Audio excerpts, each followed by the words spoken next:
Hello, ladies and gentlemen. For those in Twitch chat, I'm recording this for the people on YouTube, of course. I'm going to make a rundown of day 2 of Playins. I was on the analyst desk. I kept myself busy. I woke up at around 5 in the morning, and I had to be on the desk up until around 6 because we need to plan the next day. I'm on the analyst desk for most of the days. I need to readjust my sleep schedule, so I didn't sleep so much during this night. Slept a couple of hours, but the energy of the games is helpful because today was very, very eventful. And even though this is a summary, I honestly suggest that you should watch some of these games that I'm going to be talking about because it was a wild day. And honestly, right now, League of Legends is super, super exciting because upsets are happening left and right, and it's definitely pushing me towards some different type of thinking. But all in all, let's start off with the first game of the day. We had Rainbow 7 versus V3.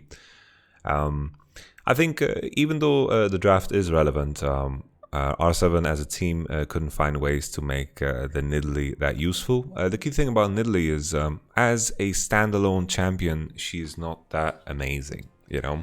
Like if they had Lilia in this composition, it would make a little bit more sense because Lilia is more of a champion that can do a lot of work on her own and doesn't need like specific champions to set her up.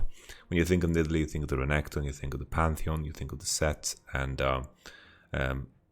nothing here is really that synergyful. Synergyful, I don't even know if that's a word, but that's what happens when you sleep very little. Nidalee doesn't have any setup here, and that's a problem for her. While on V3's side, you have the Ashe into the Twitch, which is a winning matchup. Team Liquid won against Mad Lions with it, but this is not the expectation you should set for a Twitch Rakan lane. Ashe and Set was locked in, and then the Elise together with Renekton has a synergy. She has set up in the bot side with the Set, and Zoe is strong enough early.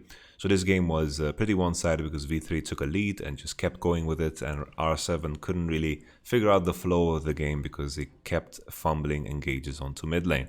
They didn't have the patience to scale with the Twitch and the Tristana, and maybe if they didn't make it as easy as it was for V3 to advance, then maybe the scaling composition would begin to flourish, because you imagine a Nidalee heal onto a Twitch that maybe reaches 2 core, that can get pretty dangerous, but the problem V3 was just across the board too strong, and they could like Renekton could straight up just one-shot to the Twitch at one point, and this just became a slaughter very, very quickly.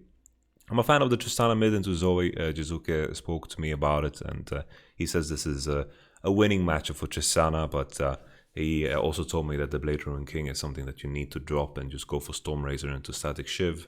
These are items with Tristana that stacks very, very fast with the Q, of course. E is now scaling with crit. These are items that are just fantastic for Trist, and he told me that Zoe can almost do nothing in this matchup, depending, of course, on her RNG with the summoners. But all in all, V3, the clear victor here. Let's just move on to the more spicier games. INTZ versus Supermassive was Supermassive's debut. High expectations for this team because they have such a stacked roster.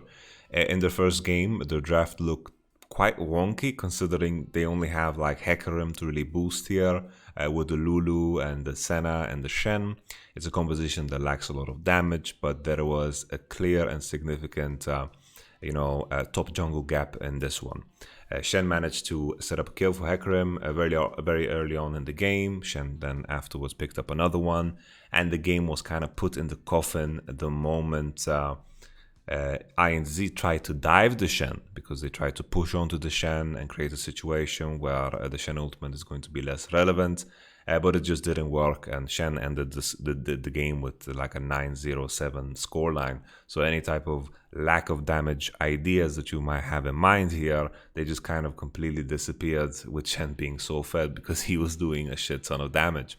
Supermassive displayed just superior individual skill, and Nautilus and Senna was very solid around bottom. Snowflyer was very, very in tune with what's going on in the game. Supermassive looked very good macro-wise, and at no point in this game did it look like INTZ was going to ever recover. INTZ are now 0-3 and it looks super rough for them. Supermassive with their debut was definitely an exciting team to follow, especially considering Armut did so well in this match coming into Mad Lions, and Mad Lions having a struggling top laner and at the same time a struggling jungler. KaKAO and Armut definitely being the key pieces here that you had to look out for coming into the Mad Lions series. But all in all, on the blue side of the draft, I think blind picking Sylas is a bit dangerous. But to be fair, the answer of Lulu, I get that the man is called Bululu, and there's synergy with Hecarim. It isn't the greatest pick into Sylas. Sylas has a bit of a free lane into that one. Some choices could be like AD champions, but that's not something that you want to pick. Something that you can consider as a synergy here with Hecarim and Shen. Maybe you could think of a LeBlanc, and maybe you could think of a Cassio into the Renekton and Sylas. There are options here. You could also look to a last pick support, because in this case you're picking Nautilus into Leona, and honestly that isn't like super exciting in itself. It's not like that is a counter, so it didn't really make a lot of sense to fifth pick it, but Supermassive definitely pulled off an even greater draft later down the line. So I enjoyed that. I'm just going to make sure to change the music, because I don't know what the hell we're listening to. It's just someone is summoning the devil, so it's just go for the Dominion music, Dominion theme, boom. We put the second one on because we listened to the first one so far. Nevertheless, we continue to the next game, Supermassive, the clear victor.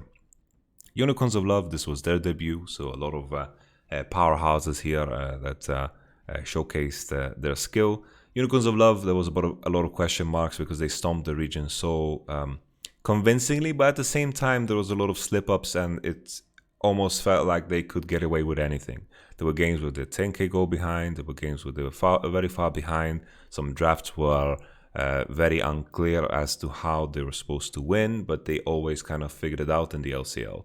And to their credit, they proved in this day that was just them kind of holding it back, because their draft started to land in the right places, and today was a very impressive day for Unicorns of Love. Caitlyn was first picked. Caitlyn is something that's gone under the radar. Well, not really under the radar, because I'm sure everyone has eyes on it. We've seen some bans, we've seen some picks, but it's not something that stands out as, a clear point of victory anymore. It is not as strong, and I think just because teams have gotten used to playing into it, I think the value of Caitlyn has decreased. It's an okay champion, but in the conversation of first picking it, it's not something that just looks like an all to win as it did a couple of weeks ago, because teams have definitely gotten better at playing around it, and games tend to be very fast, which is unusual for play-in matches. The Orianna blind pick with the Graves, and the beauty of this was, of course, that Orianna was a flex all along. Orianna Graves gets locked in, Sion Karthus, which is alright. We might prefer maybe an Ornn here, but he goes for the Sion. It's like a pseudo Ornn. And then the Karthus jungle to play into Graves, which I don't think is that terrible. I think there is opportunity for Karthus to do well in this matchup, depending on the lane assignment. Camille gets picked into Sion. Camille is a champion that Karthus struggles with, so that's why the Sion comes into question, right? This is a very easy lane for Camille. I think Ornn can do a little bit better, but you guys know that I love Ornn. Ornn is my uncle. We continue. Leona Pantheon gets banned 4 and 5 into a Nautilus pick. This is very common together with, Leona is a good pick into Nautilus. Leona is just so durable, and Nautilus can never commit on her, while Leona can actually commit on Nautilus and win those battles. So it's just, that position of Leona being strong. But the key thing about Leona is that she's countered by Cleanse, she's countered by Mercury, and this is something that doesn't counter Nautilus. He has an ultimate that is unavoidable, unless you want to pick Tam or Morgana, which is a very interesting topic in this particular game, because I think picking Galio was very troll. Here in the green room, I was shouting for set mid, and then just shouting for a Morgana support. And I think the draft would have looked so much better for V3. Because even now, when you're going to love 5th pick the Kassadin, there is still the chance of Set going mid and Galio going into support. But instead they send Galio into mid, which is a decent matchup for Kassadin, and Karthus is not going to use any of the gang pressure that Galio could potentially set up with his W and E. So Kassadin has the freest game of his life. This last pick became too dangerous the moment Karthus and Galio was the mid 2v2 duo, because that one is just not strong enough, especially when your bot lane matchup is Caitlyn Set, which isn't too exciting, and at the same time you have a Sion top, so Karthus has very little to work with. I like the idea of V3, you know, picking up the Sion with the Karthus. The reason why they picked Sion kind of was showcased in the game, because they went for an invade with 5-man into a swap with the idea of sending Sion into bottom side, but Unicorns of Love was very prepared for this. V3 have shown this in the past. They were ready for the invade, they got a kill from level 1, and they managed to match the lanes with an Orianna TP into top side. And the moment that happened, even though Karthus started with a red buff advantage, the advantages began to grow for Unicorns of Love. They got a few picks here and there. Camille and Kassadin were just too strong. There's this highlight play that happened where Unicorns of Love pretty much botched a Rift Herald attempt, and that's where their arrogance kind of showed up again, because maybe they felt like the game was too easy, and it looked like V3 was about to win that, and in G2-esque fashion, Unicorns of Love squeezed a big advantage out of that situation and landed on a lead that just became too big for V3 to come back from. Later, the Kassadin and Camille have too easy of a time to kill Caitlyn Karthus, and V3's composition made less and less sense as the game continued, because there's very little synergy here, there's very little setup, and the overall quality of some of these champions is not that great. Caitlyn has been nerfed. Set Caitlyn is not that super exciting as a lane. Galio Sion also are considered lower tier champions, so V3 was at one point just stomped. I suggest that you check out that highlight from Nomans, where he just goes on a Kassadin journey. It's going to be the Red Bull play of the game tomorrow, if you want to wake up for the broadcast at 10 in the morning Central European time. We continue on to the next game, which was a very, very strange game, LGD versus R7. LGD missed their third ban. Twisted Fate first pick was something that she likes to play a lot, and Nidalee Nautilus, and then Rakan Twitch lock-in, and then the Ezreal third. You know, as on first glance, you know, R7 had a fine composition, fine. Like, if you look at this, you think, oh, this is very magic damage heavy. This is something that might run into some issues. But the tricky thing here is that I felt like LGD were trying to do too many cool things at once. Like, sure, Twisted Fate with Camille might work in some scenarios, that's cool. Twisted Fate and Rakan and Twitch can also work, because you can set up Twisted Fate in a way to support the Twitch and Rakan. But they were trying to do so many things at once. And in this game, you know, if you compare the two drafts, even though R7 is very, very magic damage heavy, but there's not a lot of magic resistance that LGD can buy. Like, sure, you can get maybe a Mercury or maybe a Hex Drinker, and that's going to help you out. But with time, R7 is always going to be just stronger in team fights. Considering the setup that LGD has for the Twitch in this composition, it's very difficult for him to, team fight into this team. There's an Orianna, there's an Ornn, there's a Nautilus, a lot of abilities that are going to fly in his direction, and Twitch needs to, play a perfect game in order to really mow them down in a team fight or just be ahead.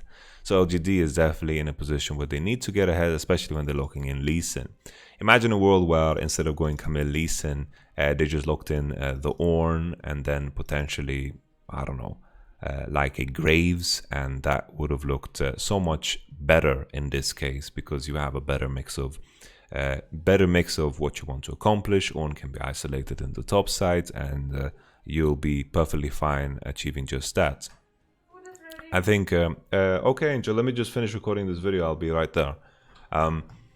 A big problem for a lot of top laners in this tournament is that they just have an ego. The ego of top laners is the doom of many teams, and this is just not the place for a player of the caliber of Lang to pick Camille. And this is not, flaming Lang in any shape or form. This is just even Zoom, the best top laner of the tournament, recognizes the situations where he needs to pick Ornn, and he plays Camille better than anyone in the tournament. All right, so this is very, very important to highlight. Tone down your ego, top laners at World Championship. And then Lee was just like, Lee maybe was good into Nidalee a couple of years ago or something. You know, this is just very, very strange. Like, there's some options in the 2v2, and sure, LGD might have some opportunities to snowball, but it's a very, very tough task to do, because LGD in this game, if you look at the replay yourself, you're going to see that Twisted Fate tried to gank the Organian side, and time again, the mid laner of R7 just managed to survive. With a sliver of health, sometimes with more, he just phase rushed away and he jogged away, and Camille, in the end, had to face the inevitable team fight. So the inevitable team fight that comes is, of course, Soul Drake Point, and that is at the point in time where a composition like this needed to accrue enough advantages to be able to win at that point, but it really, really requires an advantage. If Warren has upgrades and the goal is about even, you know, this is going to be a very, very tough team to beat, because the tools here are just too damn powerful.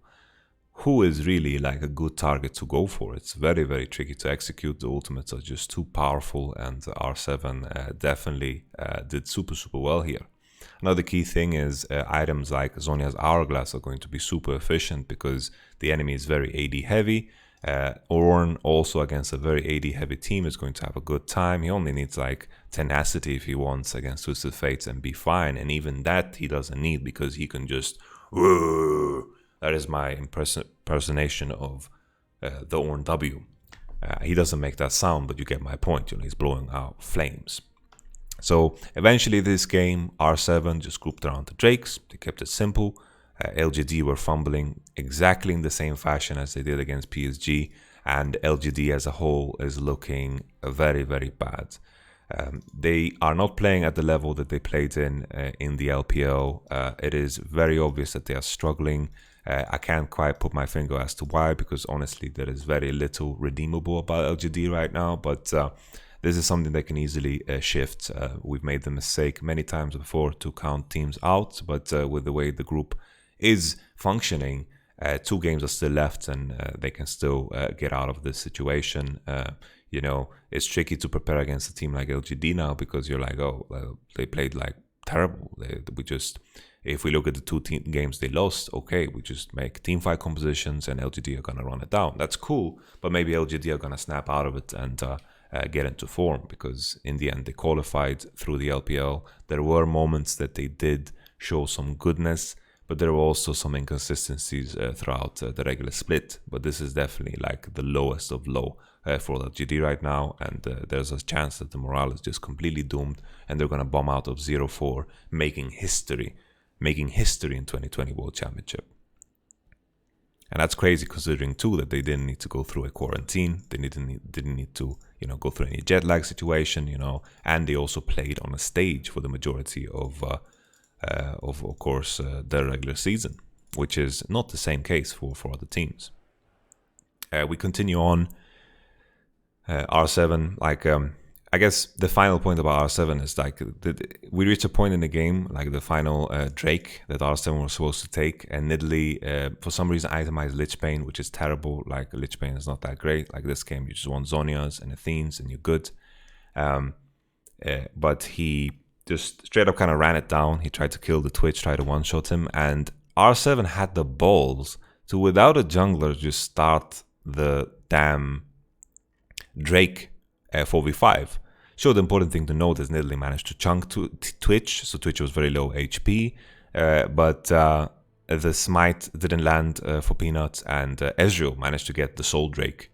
And then in the team fight, Twitch, even though he had last whisper, there was just like 400 armor or some shit on already, so that was very, very tough, and the game just kind of fell over itself.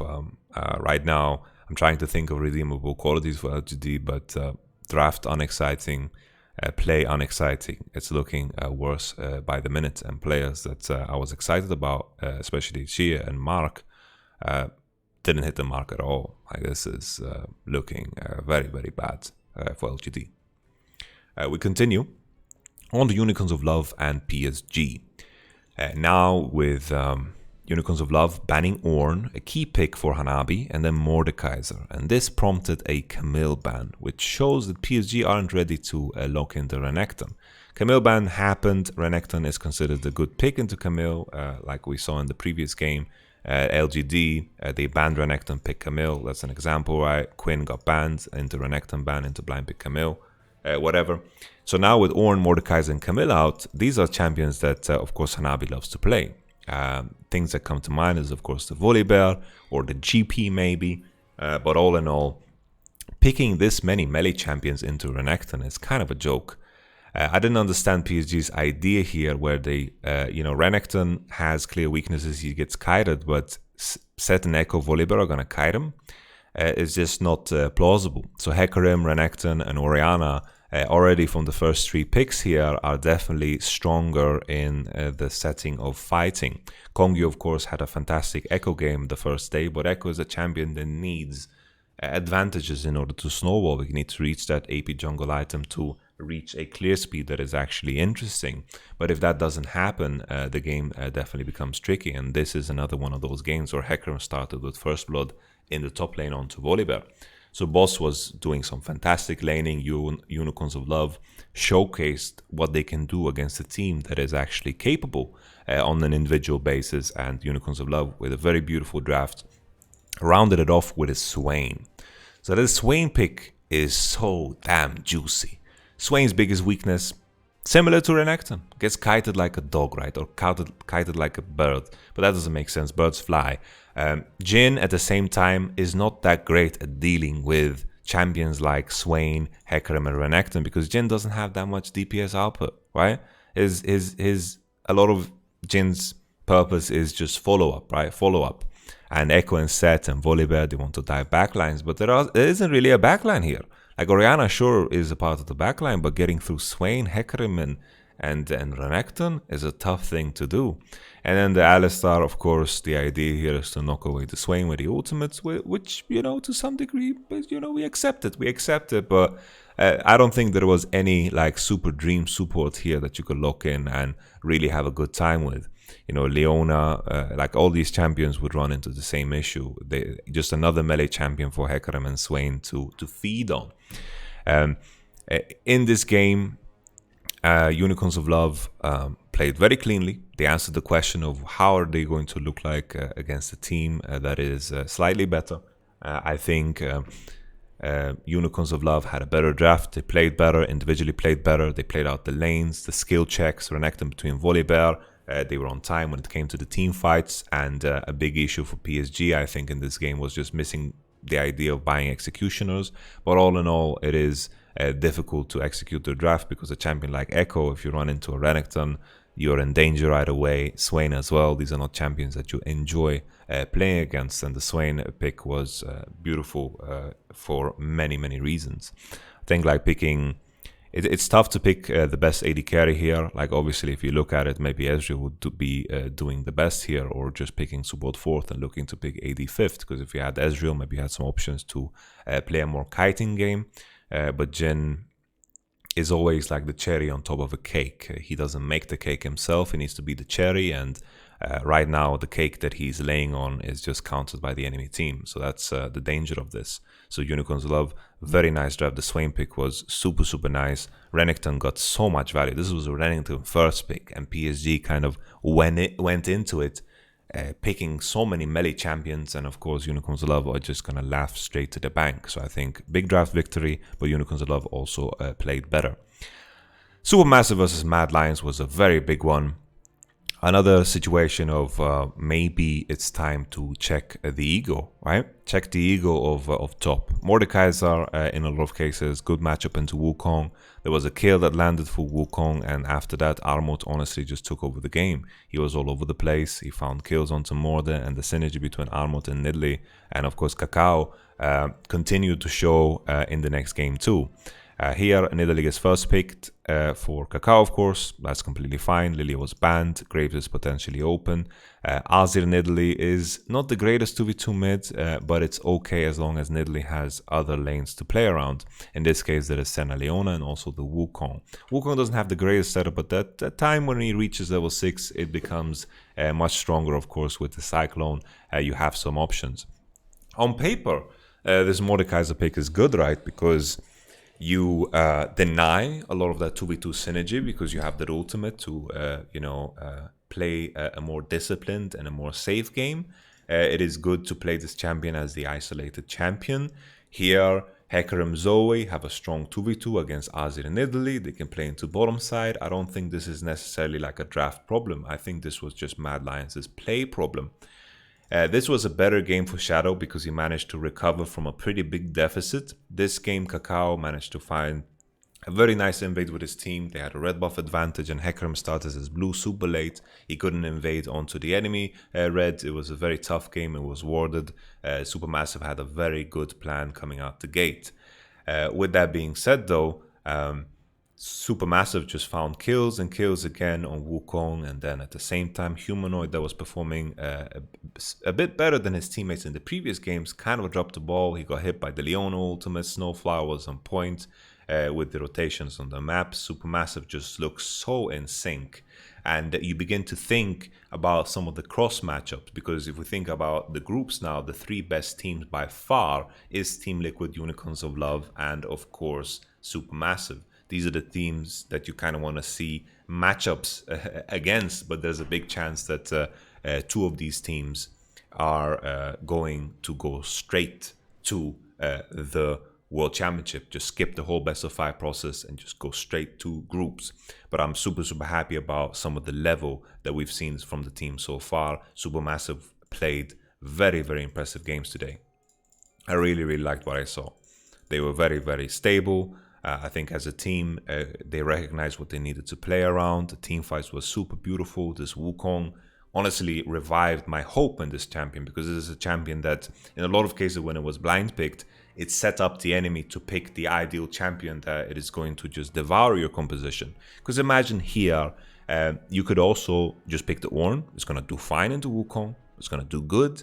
Also durable against the Senna, and you can just, do well within the game. I love Ornn. You get that by now. You can look for a Maul fight. Sure, Azir has a leap, Azir has a leap, and Nidalee has magic damage, but you get the points here. There is other champions to explore, and this Mordekaiser as a champion is very volatile, because if he's behind, he doesn't do anything, right? If he takes you to the Death Realm and you're like, you're hitting me, but you're actually not doing anything.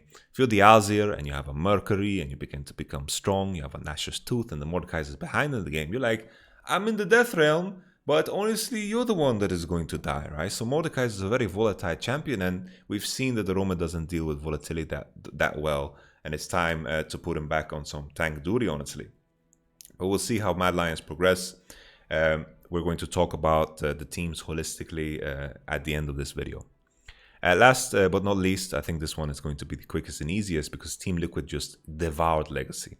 Very beautiful display of 2v2 mids, Orianna and Graves completely annihilating this Lucian, because that was the only hope that Legacy had coming out of this draft. I've seen Summit win most of these matchups, Ornn against Sylas. It is something that Sylas scales into. I've seen him, honestly, Summit won both sides of this matchup, so I don't know how to describe it, but Ornn can definitely fight back. Jarvan was a bit of a confusing pick. I get that you want to combo with Ziggs and play against Orianna and Ashe and lock them down, but with how frequent fights are happening, right? Usually they happen around Drakes, and Drakes spawn every 5 minutes, so it means that in most cases you have flash on, and if you have flash on against Jarvan, the champ is just a piece of shit. The champion is just a piece of shit, and at the same time you're picking it into Graves. In every 2v2 scenario, Graves is going to completely devour you. He has high armor, he can dash your combo, and what does Jarvan do after your combo? He ults, but then he doesn't do any damage, and he's just a little, he's a little cannon minion just jumping around, right? So he's good when he can lock people down, but it's kind of unrealistic to find that situation, because against good teams, it comes down to the 2v2. So this game, Lucian burnt his flash, TP'd back, Graves got a kill in the 2v2, and after that Orianna could just push freely.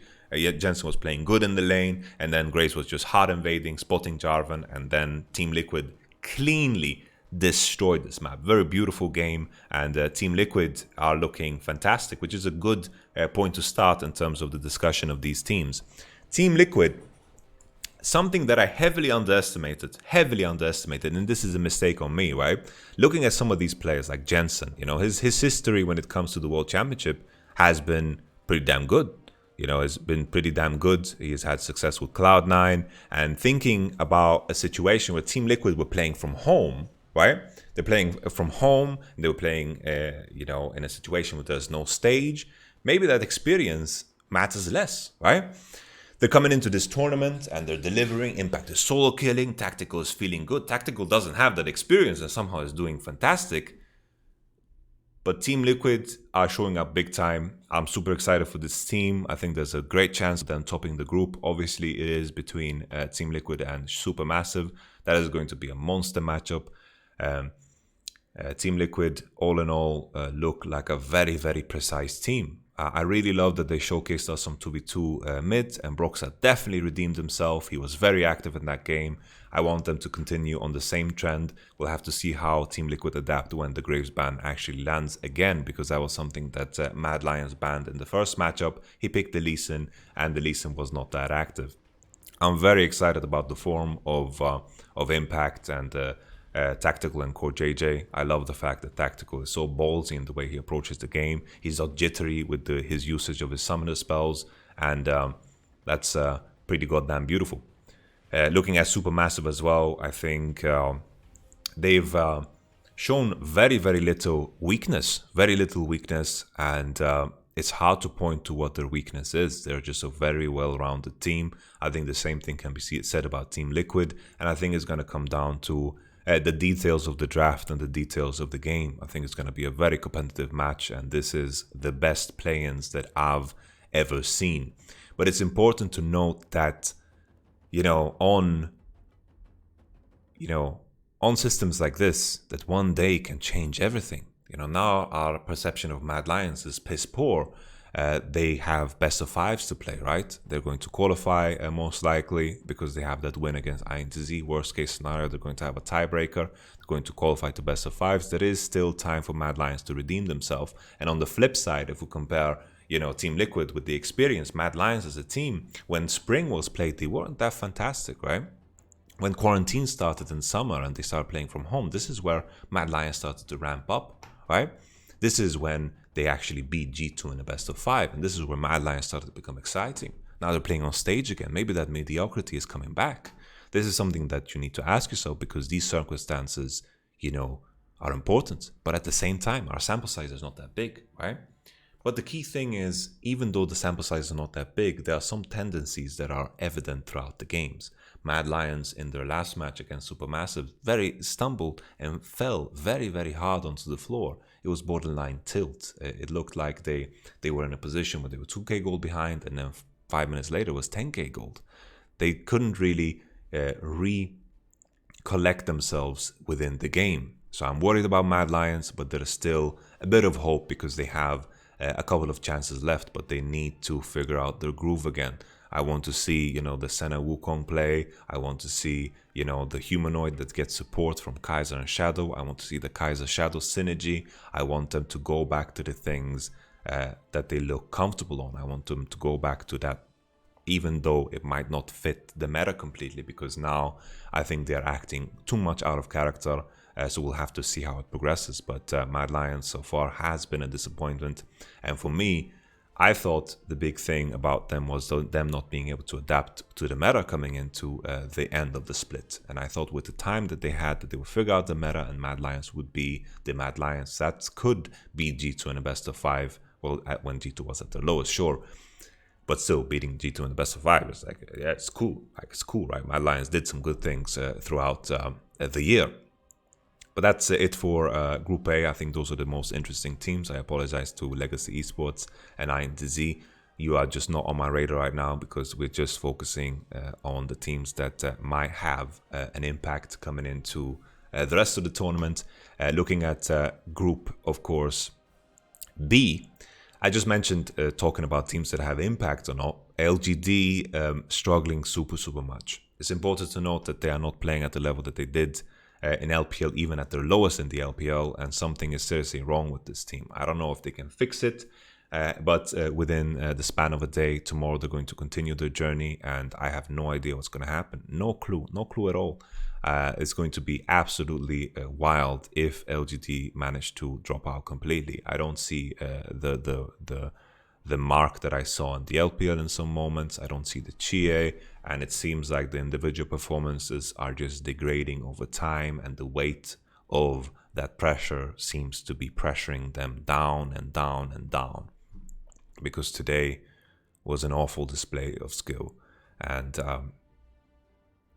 it is easy to say that LGD have more in them, but it's tough to imagine that there's going to be super significant changes. But one win, maybe 2 wins can be enough for them to get out of it. They still need to face Unicorns of Love, which is super rough, and at the same time they also need to face V3 Esports that also has some soul in them, because Rainbow 7 looked like the weakest team so far in the group outside of LGD. Looking at Unicorns of Love, the sky is the limit. I think they're in the same topic of Supermassive and Team Liquid.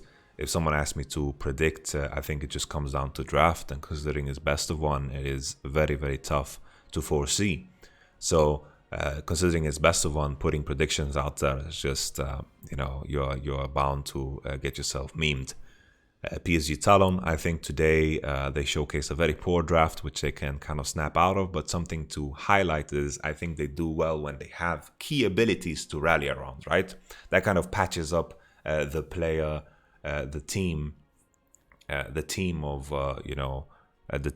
players that haven't worked together so much. It's like the Bardult rallied them, right? The Ornult rallied them. It's like we're going to fight on Armut, we're going to call it, and everyone rallied around us. When there was a simple idea in the execution, they look like a fist. 5 fingers make a fist, right? And this is important that PSG recognize, and also on top of that, the fact that their AD carry is a coach. Maybe it's important to recognize that he should play more of the utility AD carries, the Senna, maybe stay away from the Jhin, things that don't require as much mechanics, and you get rewarded more for your decisions, right? And this is not a knock on the AD carry sub. He's in a very tough situation, has done incredible. PSG is still looking like the second best team in this group, considering the top 2 have already beaten LGT, and V3 are exciting in their own way. They are unique, and R7 have the fighting spirit, but on paper the top 2 are looking like the top 2 teams, and we'll just have to pay attention if LGD will actually stand up and wake up. This was your summary of Play-in Day 2. If it was too long, let me know. Tomorrow we continue with Group B. We're going to finalize the standings, and we'll get to see if LGD are going to fall flat. Thank you so much for watching this short little review. It wasn't short, 37 minutes. Jesus. It's such a Yamato thing to make these summaries long. But all in all, I hope it was worth it. All the best.